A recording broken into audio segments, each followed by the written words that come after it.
하나님의 말씀 요한복음 12장 1절에서 8절까지입니다. 6월절 엿새 전에 예수께서 베다니에 이르시니 이곳은 예수께서 죽은 자 가운데서 살리신 나사로가 있는 곳이라. 거기서 예수를 위하여 잔치할새 마르다는 일을 하고 나사로는 예수와 함께 앉은 자 중에 있더라. 마리아는 지극히 비싼 향유 곧 순전한 나드 한 근을 가져다가 예수의 발에 붓고 자기 머리털로 그의 발을 닦으니 향유 냄새가 집에 가득하더라. 제자 중 하나로서 예수를 잡아 줄 가룟 유다가 말하되 이 향유를 어찌하여 300데나리온에 팔아 가난한 자들에게 주지 아니하였느냐 하니, 이렇게 말하면 가난한 자들을 생각함이 아니요 그는 도둑이라. 돈결에 맞고 거기 넣은 것을 훔쳐 가미러라. 예수께서 이르시되 그를 가만두어 나의 장례할 날을 위하여 그것을 간직하게 하라. 가난한 자들은 항상 너희와 함께 있거니와 난 항상 있지 아니하리라 하시니라. 아멘. 하나님의 시간 말씀 듣는 시간입니다. 말씀을 통해 은혜 받게 하시고 우리의 삶이 새롭게 거듭나는 그러한 은총의 시간 되게 하여 주옵소서. 예수님의 거룩하신 이름으로 기도 올리옵나이다. 아멘. 다음 주일이 이제 추수감사 주일입니다. 이 어려움의 시대 속에서 우리를 지켜주셔서 은혜 중에 감사의 절기를 맞이할 수 있다는 것, 이러한 것들을 생각할 때 우리가 하나님께 영광 올려드릴 수밖에 없습니다. 이 성경에 보면 감사하라는 말씀이 참 많이 나오는데 명령형으로서 감사하라 이란 말씀이 한 36번 정도 그렇게 나온다고 합니다. 근데 놀랍게도 이 감사의 대상은 누군가? 오직 하나님을 향해서 감사하라, 그렇게 표현하고 있어요. 그러면 왜 하나님께 감사해야 되는가? 그 이유를 밝히고 있는데 그 이유 중에 한 95%가 그는 선하시고 그 인자하심이 영원하다는 거예요. 하나님께서 하시는 일이 선하시고 그 인자하심이 영원하기 때문에 하나님 앞에 감사해야 된다 하는 겁니다. 그렇다면 인자하시다는 말의 뜻은 뭔가요? 우리가 짐작할 수 있죠. 자비로움, 긍휼하심이 크다, 그렇게 사용되죠. 근데 성경은 인자하신 이유를 하나님께서 우리 인간을 위해 세상 모든 만물을 창조하시고 그리고 만물을 다스리기 때문이라고, 그러니까 그 인자하심의 폭이 굉장히 크고 넓습니다.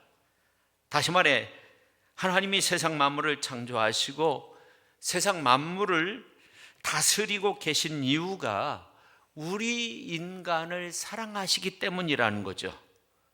그래서 이스라엘 백성들을 해방시킨 것도, 하나님께서 홍해를 가르신 것도, 광야에서 먹이시고 요단을 가르시고 이스라엘 백성들을 적과 꿀이 흐르는 가나안 땅으로 인도하시고 하나밖에 없으신 독생성자 예수 그리스도를 이 땅에 보내주시고 십자가에 못 박아 물과 피를 다 흘리시기까지 우리를 사랑하셨기 때문에 그 모든 역사를 이루셨다는 겁니다. 하나님의 선하심, 인자하심이 크고 영원하다는 거예요. 그래서 우리가 그 하나님 앞에 감사를 드려야 된다는 겁니다. 우리가 이렇게 살아있는 것도 어떻게 보면 하나님의 인자하심이 크기 때문에 그렇습니다. 하나님의 인자하심이 너무나 크고 넓고 깊고 오묘합니다. 그렇습니다. 어려움을 뚫고 이기게 하심도 하나님의 인자하심 때문입니다. 어려운 여건 속에서도 하나님이 내 삶을 이끌어 주셔서 푸른 초장 쉴 만한 물가로 인도하시니 감사한 겁니다. 여러분은 어떻습니까? 우리는 정말로 매일매일 하나님 앞에 감사하며 살 수도 있고 불평하면서 살 수도 있는데 요즘 세상을 보면 불평거리가 너무나도 많이 있어요. 불평거리가 많아요. 끝도 한도 없어요. 그러나 믿음의 사람들은 언제나 하나님의 인자하심을 구하고 또 하나님 앞에 감사하면서 살아가는 그러한 복된 삶을 살아야 될 줄로 믿습니다. 그게 성경에 보니까 바른 길을 걷는 것이고 그게 하나님께 영광 올려드리는 길이라고 그렇게 성경은 말씀하고 있어요. 사도 바울이 믿음의 아들 디모데에게 편지를 보낸 적이 있어요. 그 중에 그 디모데 그 후서 3장 1절에서 5절에 있는 말씀을 보니까 이런 말씀이 있더라고요. 그대는 이것을 알아두십시오. 말세 어려운 때가 올 것입니다. 그러니까 어떻게 보면 이 디모데 한 사람을 향해서 편지를 쓴 것이 아닌 것 같아요. 말세에 있는 성도들을 향해서 사도 바울이 편지를 썼는데 그 내용을 보니까 사람들은 자기를 사랑한다는 거예요. 그리고 돈을 사랑하며 뽐내며 교만하며 하나님을 모독하며 부모에게 순종하지 아니하며 감사할 줄 모르며 불경스러우며 무정하며 원한을 풀지 아니하며 비방하며 절제가 없으며 난폭하며 선을 좋아하지 아니하며 이런 말씀들이 기록이 되어져 있어요. 그러니까 사람들이 마음이 강팍해진 거예요. 이 말세가 되면 우리의 마음이 강팍해져요. 그래서 감사한 마음이 없다는 거예요. 근데 그렇게 된 이유 중에 하나가 어떻게 보면 여러 가지 환경이 어렵다는 거죠. 고통하는 때가 이르게 된다는 겁니다. 그래서 사람들이 자기만 알고 자기만 사랑해요. 물질을 사랑해요. 그래서 이 디모데후서 3장 3절에 있는 말씀을 보니까 사람들이 난폭해진다는 거예요. 난폭하며 그런 말씀도 나와 있어요. 그리고 배신하며 무모한 짓을 한다는 거예요.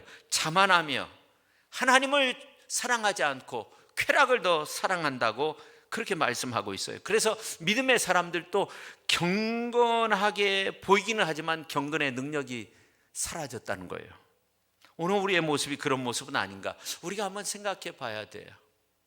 이런 모습은 말세가 되면 사단이 우는 사자와 같이 우리 인간들의 마음속에 이렇게 악한 것을, 악한 심성을 불어넣어 주기 때문에 이 시대가 자꾸만 악해진다는 거죠. 그래서 서로 간에 어떤 시비, 불평, 불신, 불만 이러한 것들이 자꾸만 쌓여진다는 거예요. 이건 하나님이 심어준 것이 아니에요. 사단의 역사인 거죠. 이러한 것들을 우리가 예수의 이름으로 다 물리칠 수 있어야 돼요. 성도 여러분, 감사할 수 있는 마음은 에릭 프롬의 말처럼 소유의 문제가 아니에요. 존재의 문제예요. 우리가 존재함으로 우리는 감사할 수 있어야 돼요. 환경의 문제가 아니에요. 마음의 문제예요. 더 나아가 믿음의 문제인 거예요. 대부분의 사람들은 그렇습니다. 환경이 좋아지면, 뭔가 나아지면 감사의 마음이 내 속에서 저절로 만들어질 것이다 이렇게 생각합니다. 기대합니다. 그러나 좀 좋아졌다고 해서 감사의 마음이 더 많아지는 것은 아닌 것 같아요. 사실 고통이 없는 사람, 문제가 없는 가정, 상처가 없는 사회 어디 있겠어요? 정채복님의 글 중에 날고 있는 새는 걱정할 틈이 없다라는 그런 글이 있는데, 상처를 입은 젊은 독수리들이 함께 벼랑으로 모여가지고 이야기를 하는데, 나는 날기 시험에서 낙방했다는 거예요. 나는 짝으로부터 따돌림을 받았다는 거예요. 나는 큰 독수리로부터 핥힘을 당했다는 거예요.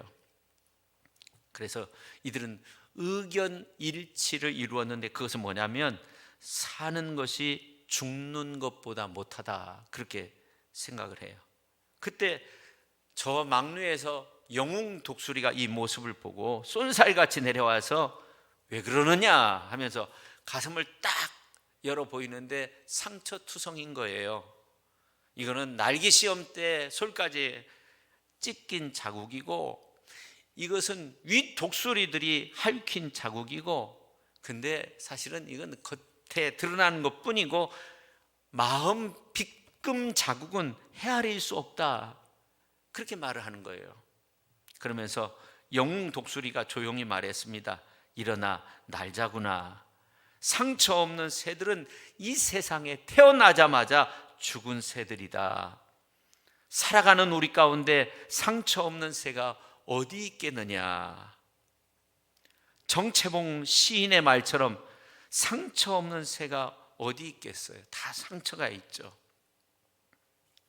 그래서 어떻게 보면 이 환경에 따라서 우리가 감사하는 것은 아니에요.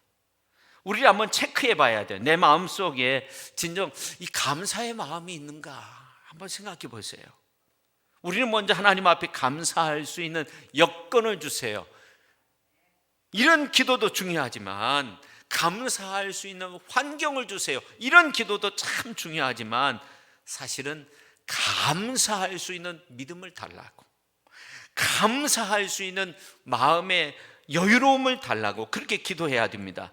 더 나아가 이렇게 기도하면 하나님께서 우리의 신앙 인격을 바로 세워주셔서 하나님 앞에 감사하면서 그렇게 하나님 앞에 영광 올려드리는 그러한 복된 삶으로 이끌어 주실 줄로 믿습니다. 예수님의 제자들이 예수님께 와서 예수님 기도하는 모습을 보면서 우리에게 기도하는 방법을 알려달라고 그렇게 요구를 해요. 그러니까 예수님이 주기도문 알려주셨어요. 마찬가지로 우리가 기도할 때 하나님 나에게도 감사를 가르쳐 달라고, 감사의 조건을 발견할 수 있게 해달라고, 감사의 인격을 가질 수 있게 해달라고 그렇게 기도하는 것도 우리가 필요하겠다, 그런 생각을 하게 됩니다. 우리 예수님의 모습을 보니까 무한 감사의 삶을 사셨어요. 크고 작은 일에 감사하셨어요. 특별히 성경에 있는 말씀을 보면 하늘을 우러러 감사하셨다고 그렇게 말씀하고 있는데, 이것은 감사의 근원이 하나님께 있다는 거죠. 기독교는 감사의 종교입니다. 기독교는 언제나 감사가 있었습니다. 무당 종교는요, 기원은 있지만 감사가 없어요. 축복을 바라지만 책임지는 그런 행동이 없어요. 그러나 기독교는 다릅니다. 기독교는 언제나 감사와 찬양이 있어요. 고린도 교회가 얼마나 갈등이 많았습니까? 아볼로파, 바울파, 예수파, 무파, 어느 파에도 속하지 않는다, 또 그런 파당이 생겼어요. 그런데 이 고린도 교회가 잘한 것이 있어요. 그것은 뭐냐면 하나님 앞에 감사하였다는 거예요. 그래서 고린도후서 9장 12절에 있는 말씀을 보니까 이 봉사의 직무가 성도들의 부족한 것을 보충할 뿐 아니라 사람들이 하나님께 드리는 많은 감사로 말미암아 넘쳤느니라, 그렇게 말씀하고 있어요. 우리는 기도할 수 있습니다. 헌금 드릴 수 있습니다. 찬양 드릴 수 있습니다. 예배 드릴 수 있습니다. 그러나 감사가 없는 기도, 헌금, 찬송, 예배, 이거는 어떻게 보면 그냥 표현하는 거죠.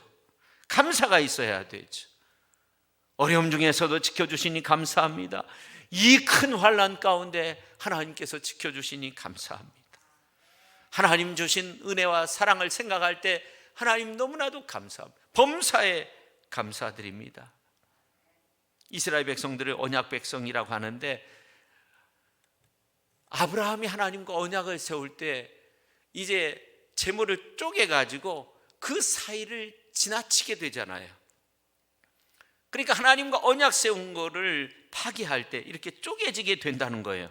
그래서 하나님은 그런 언약을 세우면서 너는 나의 백성이 되고 나는 너의 하나님이 된다고 그러잖아요. 이스라엘 백성들의 모습을 보면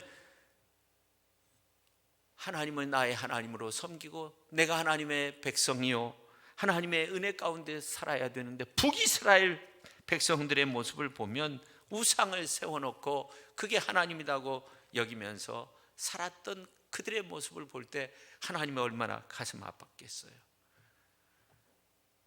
아삽이라는 사람이 찬송의 시를 많이 짓고 찬양하는 일들을 감당을 했는데, 이러한 이스라엘 백성들의 모습을 보면서 아파하며 시를 썼는데, 그 말씀이 시편에 많이 나오는데 시편 50편에 있는 말씀 가운데 23절에 이런 말씀이 있어요. 감사로 제사를 드리는 자가 나를 영화롭게 하나니 그의 행위를 옳게 하는 자에게 내가 하나님의 구원을 보이리라, 그렇게 말씀하고 있어요. 근데 이 말씀을 깊게 연구해 볼 필요가 있는데, 그래서 세번역 성경을 이렇게 한번 보니까 어떤 내용이냐면, 감사하는 마음으로 제물을 바치는 사람이 나에게 영광을 돌리는 사람이니 올바른 길을 걷는 사람에게 내가 나의 구원을 보여주겠다, 그렇게 말씀하고 있어요. 감사한 마음으로 하나님 앞에 예물도 드릴 수 있는 그런 사람이 하나님께 영광 올려드리는 사람이라는 거예요. 그런 사람이 옳은 길, 바른 길을 걷는 자라는 거예요. 근데 하나님이 어떤 말씀을 하냐면 내가 라고 표현하고 있어요. 내가 나의 구원을 보여주겠다, 내가 하나님의 구원을 보여주겠다. 그냥 하나님의 구원을 보이리라 이라는 것이 아니에요. 내가 라는 말을 강조하고 있어요. 내가, 하나님이 자신을 들어서 내가 그렇게 하겠다는 거예요. 내가 구원의 역사를 이루어 주겠다, 보여주겠다, 구원의 역사를 펼쳐주겠다, 그렇게 말씀하고 있는 겁니다. 예수님께서 사역하실 때 칭찬하신 사람들이 많이 있어요. 로마 군대 백부장, 예수님 앞에서 칭찬받은 사람이었습니다. 백부장이 하인이 병들었을 때 예수님께 와서 고쳐달라고 그렇게 요청을 하는데, 예수님이 이제 백부장의 집으로 가고자 할 때 말씀만 하옵소서, 내가 군인인데 명령에 따라서 말씀만 하면 그대로 한다는 거예요. 우리 주님이 말씀만 하시면 그대로 되니까 말씀만 하옵소서. 그러니까 이스라엘에 이만한 믿음을 본 적이 없다는 거예요. 이방 백부장이 더 낫다는 거예요. 훌륭한 믿음을 칭찬하셨어요. 또 가나안 여인 딸이 병들어 다 죽게 되었을 때 예수님이 외면하지만 끝까지 예수님께 요청해서 치유함을 받아요. 그래서 칭찬을 받았어요. 과부가 2렙돈의 헌금을 드렸어요. 적은 액수지만 우리 예수님께서 그 모습을 보고 굉장히 칭찬하셨어요.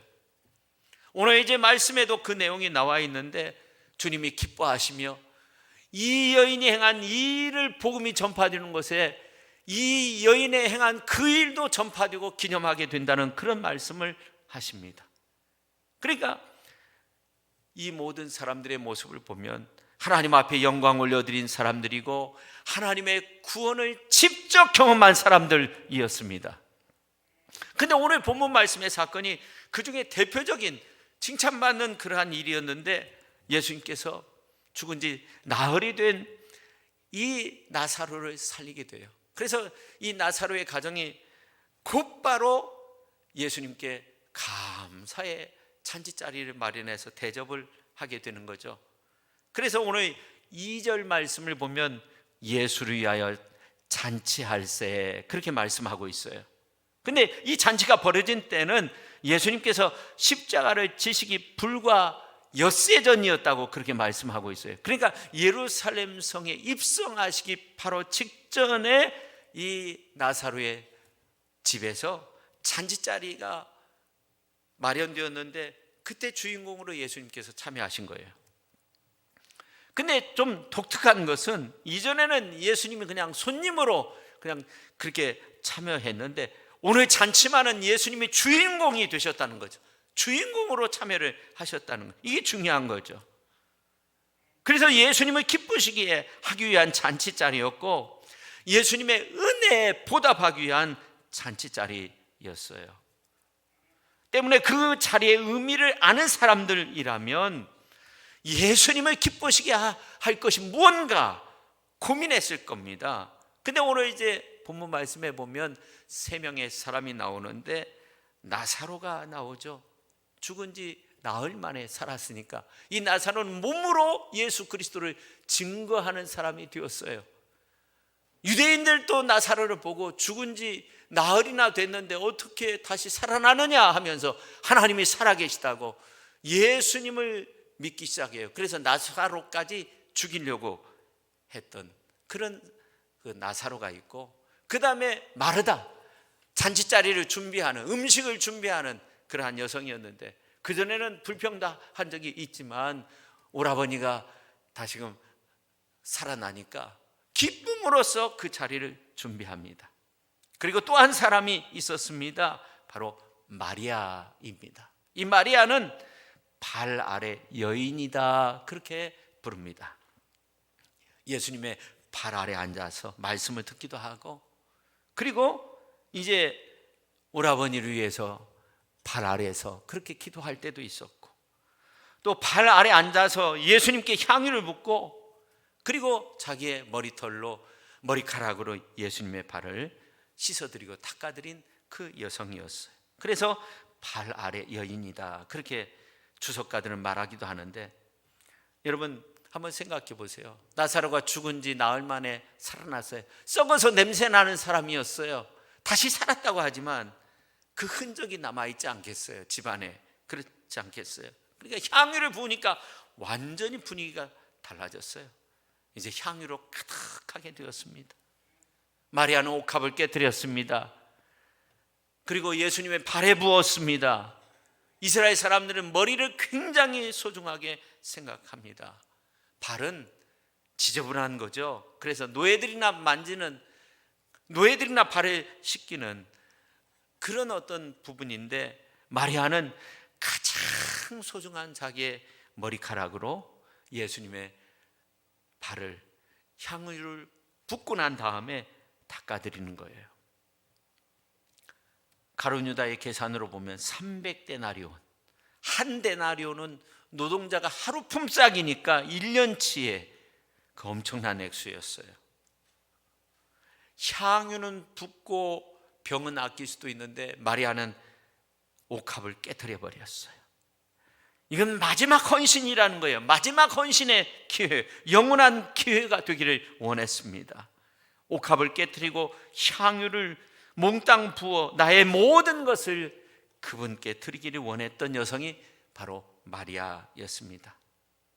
그래서 마가복음서에 있는 말씀을 보면, 그는 힘을 다하여 내 몸에 향유를 부어 내 장례를 미리 준비하였느니라, 그렇게 말씀하고 있는데, 이러한 모습을 보면서 불평했던 사람이 있었어요. 오늘 이제 4절과 5절에 있는 말씀 우리가 같이 한번 읽도록 하겠습니다. 제자 중 하나로서 예수를 잡아줄 가룟유다가 말하되, 이 향유를 어찌하여 300데나리온에 팔아 가난한 자들에게 주지 아니하였느냐 하니. 아멘. 뜻 보면, 야, 이거 참 옳은 말 아니냐.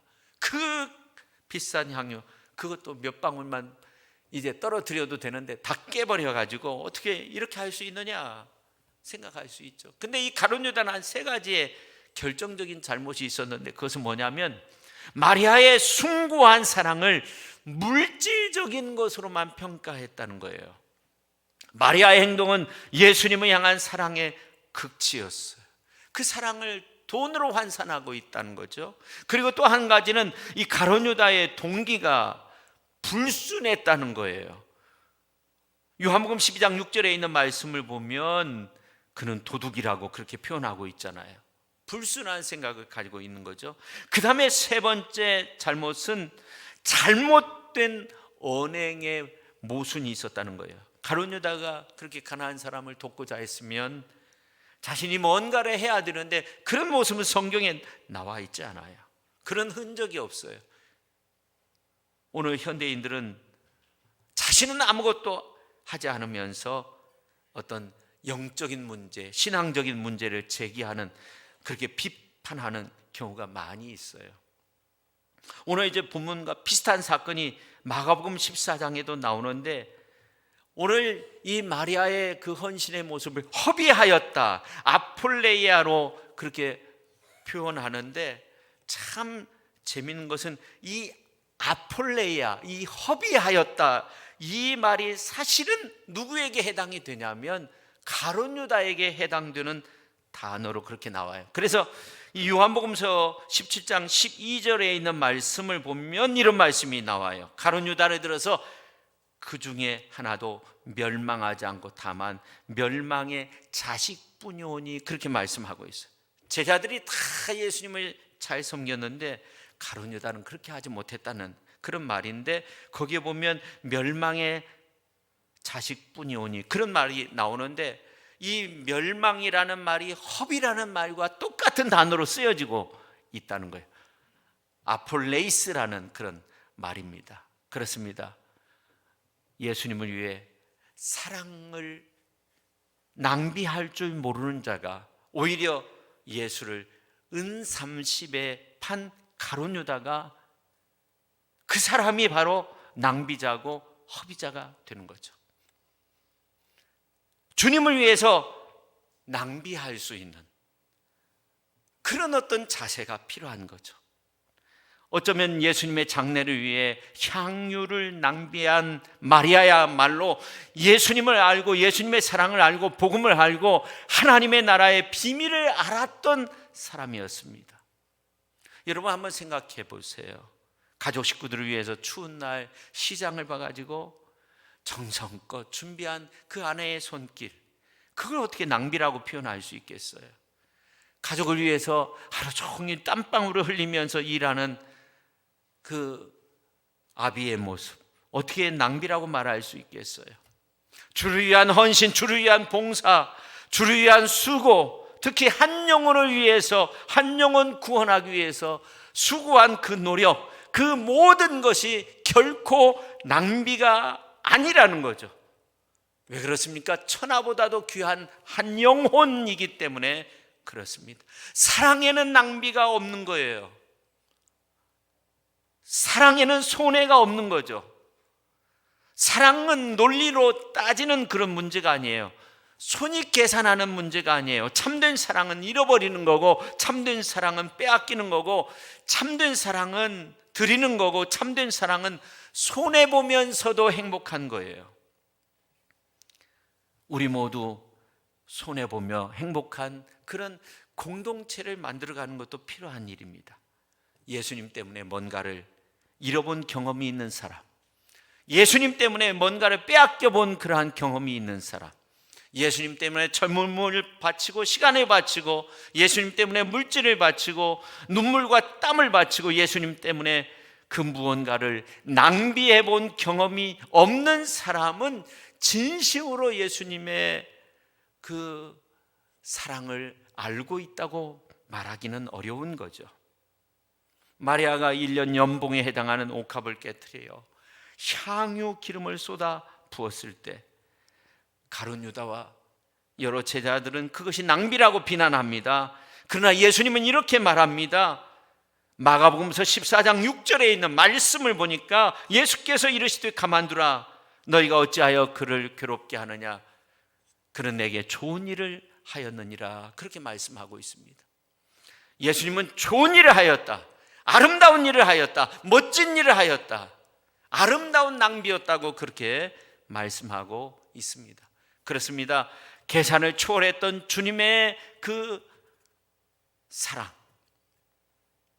그리고 주님을 향한 그 마리아의 사랑, 어떻게 보면 십자가를 준비하고 예수님이 우리를 구원하시기 위한 그 구원의 사건을 마련한 그런 소중한 기회가 되었다는 거죠. 마리아가 낭비할 수 있었던 그 사랑이 주님의 마음을 감동시켜요. 그래서 예수님이 이렇게 말씀하십니다. 복음이 전파되는 곳에는 이 여자의 행한 일도 말하여 저를 기념하리라, 그렇게 말씀하고 있습니다. 여러분, 신앙의 초급 단계에서는 하나님께로부터 뭔가를 받을 때 행복합니다. 신앙의 단계가 고상해지면 예수님을 사랑할수록 행복합니다. 마리아가 그런 사랑을 했어요.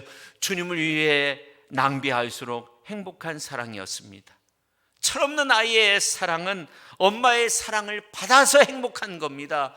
그러나 엄마의 그 숭고한 사랑은 어떻습니까? 무언가를 주면서 행복한 거예요.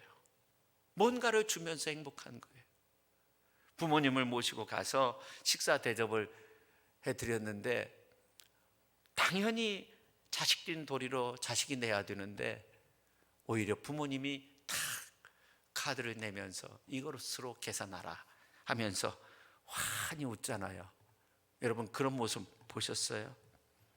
주니까 행복한 거예요. 나이가 드셨지만 뭔가를 준다는 것이 행복한 거예요.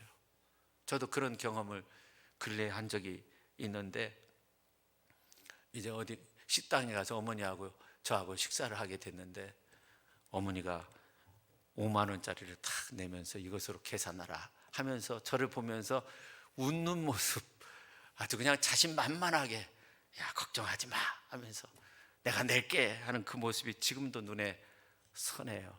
그래서 그거 받았어요. 그렇게 기분 좋아해서 주면서 그렇게 기분, 그러니까 부모의 사랑은 다른 것 같아요. 주면서 기분 좋은 것 같아요. 성도 여러분, 예수 처음 믿을 때 내가 얻은 구원, 그것이 귀하고 내가 누리는 축복이 귀하고, 근데 신앙이 깊어지면 주님이 귀하고 성령의 임재 속에 살아가는 것이 귀한 거죠. 믿음의 역사가 일어나는 것은 하나님의 임재 안에서 그 믿음을 가지고 있을 때, 그때 사실은 크게 역사가 일어나는 거예요. 하나님이 무언가를 나에게 주시고자 하나님께 구했는데 하나님이 그것을 응답함으로써 그때 귀한 어떤 역사가 이루어지는 것이 아니라, 사실은 더욱더 중요한 것은 하나님의 임재 안에 내가 있다는 것을 확신할 때, 그때 하나님의 치유를 위해서 기도하고 병 낫기를 위해서 기도하고 그때 하나님의 도우심을 구하면 하나님께서 더욱더 크게 역사하여 주시는 줄로 믿습니다. 기도의 초기 단계는 구하는 기도입니다. 기도가 깊어지면 하나님을 구하는 거예요. 하나님만을 찾게 되는 거예요. 하나님의 역사를 구하는 것이 아니라 하나님을 구하는 거예요. 낮은 단계의 예배는 내가 받은 감동과 은혜만을 생각합니다. 그러나 예배가 깊어지면 그 예배에 임재하신 그 하나님 때문에 행복하고, 그 하나님 앞에 드릴 수 있어서 행복하고, 시간과 물질을 드릴 수 있어서 행복한 겁니다. 여러분, 기독교 역사는 손익계산이 빠른 사람들, 그런 사람들에 의해서 이 역사가 이어져 내려온 것은 아니에요.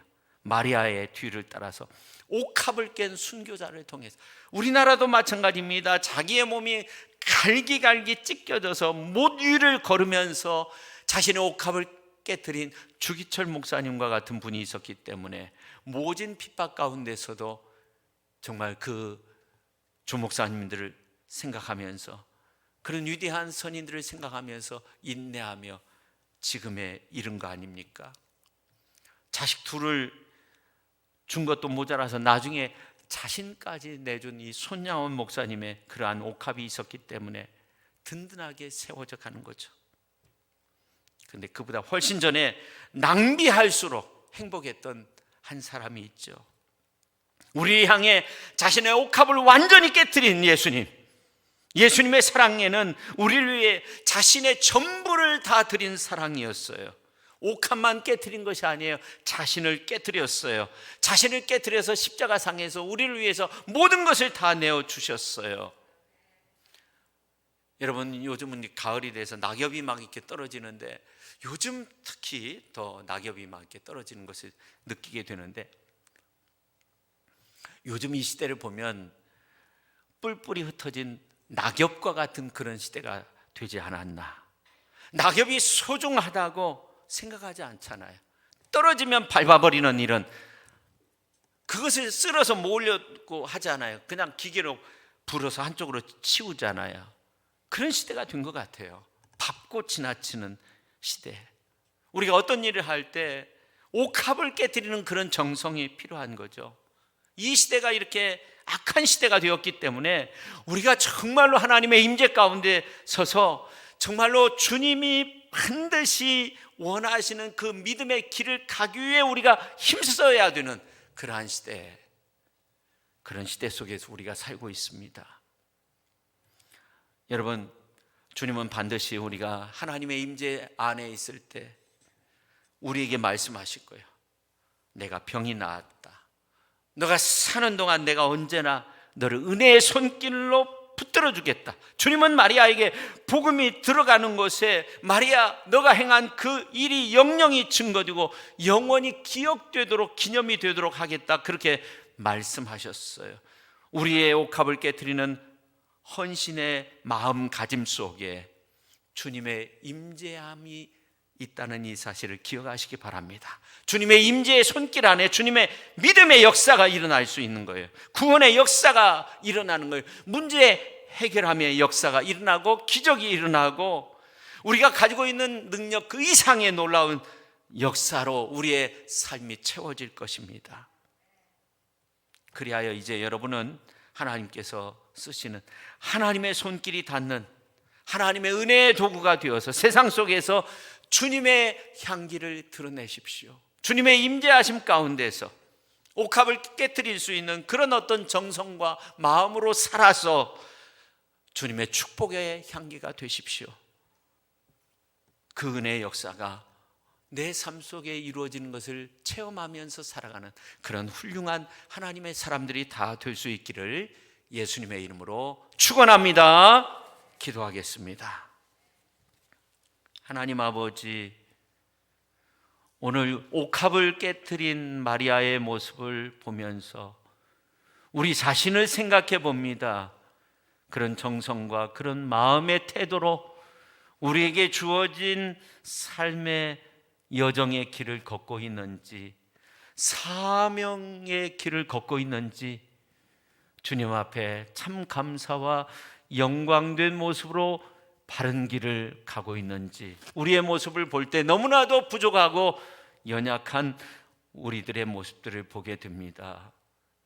아버지 하나님, 이 어려운 시대, 낙엽이 떨어졌을 때 그것을 밟아버리는 이러한 어떤 시대 속에서 우리가 살고 있는데, 이러한 시대 속에서 우리가 옥합을 깨트리는 그런 정성 어린 마음으로 그렇게 아름답게 살아서 하나님 앞에 크게 영광이 되는 그러한 복된 성도의 길을 걷게 하여 주옵소서. 예수님의 이름으로 기도 올리옵나이다. 아멘.